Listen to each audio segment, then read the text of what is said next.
Well, Vince and I watched Thor: Love and Go Thunder, ahead. and I want to know your take on it. I liked it. I don't know why it's getting so much hate. I am really, really entertained by Dum Dum Bro Thor. I love it. I can't get enough of it. Give me as much idiot Thor as you can. I think it's hilarious every time. I think Chris Hemsworth looks like he's having so much fun. It was over the top. Like, it's just like the humor is the movie. And if it wasn't so much, if it didn't lean so much into the ridiculousness, then there would have been stuff in the movie that would have really bothered me. But because nothing mattered.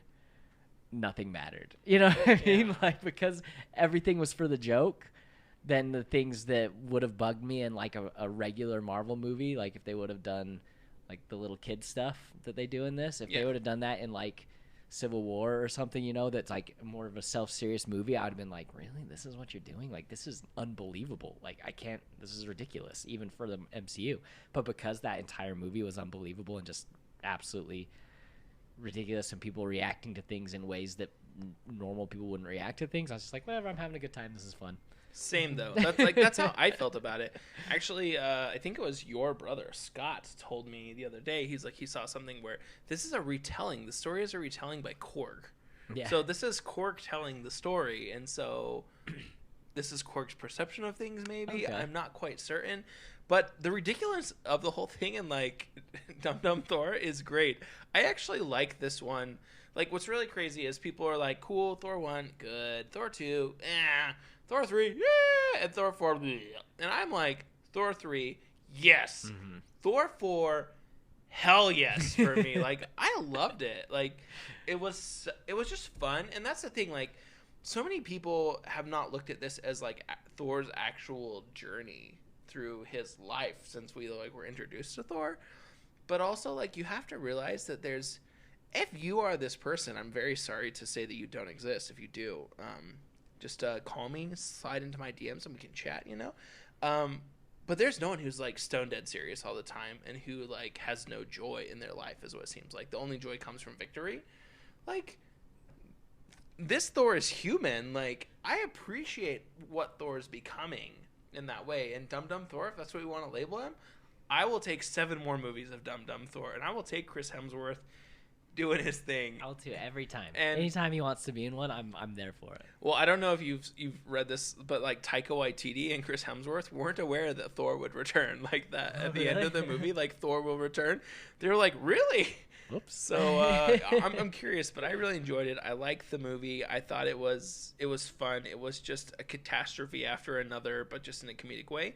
And also, I thought that like that part with the children where we're kind of like, that's a little ridiculous. It was totally ridiculous, but I love the idea of instilling the trust in the generation behind you.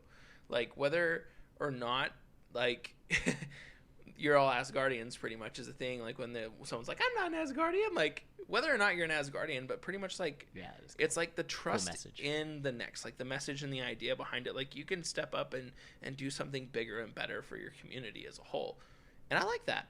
I like that a lot. So that's where I saw it. Also, I loved kind of going back into it, Natalie Portman's line in this, like, She-Thor, like the struggles she was going through, and that kind of like going back to it. Like, I don't think Natalie Portman actually has cancer, but like She-Thor has cancer, right? And so many people we know over our years have had cancer and who have struggled these hard battles. And like, you think you found a cure for so long, and so many people are like, they're doing well, and then they don't turn out so well.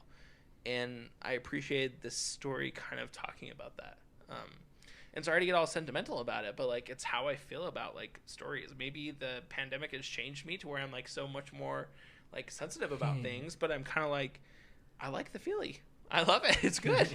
So, but if I had one nitpick, it would be more Christian Bale as Gore the God Butcher stuff. I've heard that so much of that was cut. That's too bad, because it was really cool.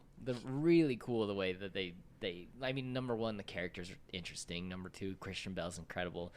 I loved everything they did with him. Anytime he was like doing his thing, like the black and white stuff towards the end, and the big shadows, like the way that they shot all of that was just so visually interesting. And I've complained on this podcast about Marvel's VFX not being visually interesting anymore, but this one actually pulled some stuff off that I was just like, give me more of that. This is, back when you're being creative. Like, this likens back to when you're trying a little harder. I would like more of gore, actually. That was something I expected more of, because they played up that Christian Bale was going to be such a bad, scary villain. And he did a good job. And he was great. Just wasn't enough of him. But it's like one of those things, like, it's like, get the little pinky amount of cocaine, you want the rest of it type thing. And that's how I feel about it, at least. But I want more. So, yeah, Josh, you should definitely watch Thor: Love and Thunder. Sorry if we gave any spoilers. All right, I was planning on it. But it is a good film. And then I just have to say one last shout out to freaking 80s rock Thor. Like, out on that rock, freaking goals right there. Yeah. Like, Chris Hemsworth got jacked for this, and him at the beginning of the movie, that whole fight sequence, but especially when he like throws off the robe at the beginning, and he's just freaking got arms the size of my like torso, like Halloween goals right there. Okay, so just for you right there, he gained like 35 pounds more muscle than any other Thor movie he's done. He was huge. So he's been big, but he is big. He could like eat my like whole leg in like one meal. Like he just like snack. It's just the whole like style and everything too. Like I'm all about it. Just bro 80s rock. Like I wish I could have seen more of him and Peter Quill interacting, because I feel like that's what Thor was doing, was just trying to imitate Peter Quill, And I would have loved to see that dynamic play out more. It would have been a lot of fun. I'm really hoping that Thor is in the next Guardians of the Galaxy. That'd be fun. Guardians 3? That'd be great. Yeah. I don't think he's gonna be, but it would be cool. I hope so. Obviously, he's a busy guy, but I haven't seen him in any of the Comic-Con stuff about it. I didn't know that Will Poulter was going to be in it. Oh my gosh, I'm so excited. So excited I can't remember for the Will guy's Poulter. name, but he's a character that's solid gold. Adam Warlock. Yeah. Oh, like the one that they teased back forever ago? Yeah. Interesting. When did they But tease like, it? can we talk about Will Poulter's evolution as Guardians well? Galaxy Volume 2. Like, it's been long. So I guess technically it's fairly direct. Like, yeah, obviously the Guardians were involved in other stuff, but going from 2 to 3, I guess. Yeah. Interesting. Yeah. This is one of my biggest gripes with Marvel right now. They keep introducing so much stuff, but who knows when it's ever going to pay off, It's kind of annoying.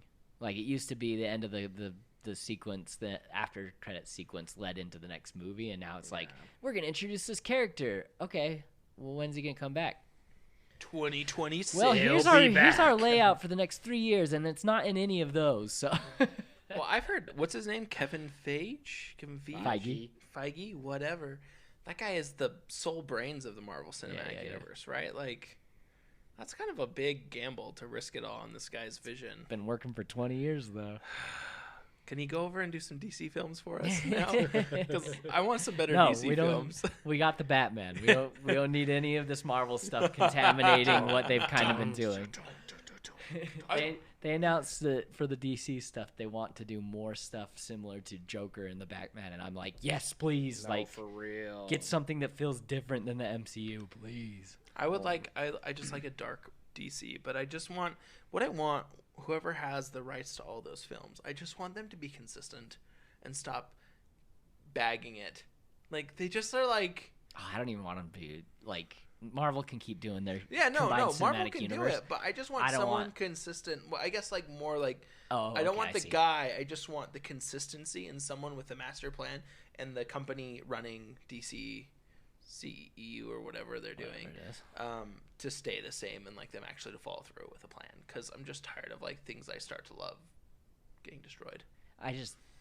We can talk about something else, but I don't want them to do a continued story over there. I want them to do contained movies or trilogies and stop trying to do this like 20-year story. Just be like, this is my Robert Pattinson Batman trilogy, the end. Let's try another Batman, and just do something new. Well, there's so many variations of Batman, so many variations of the Joker.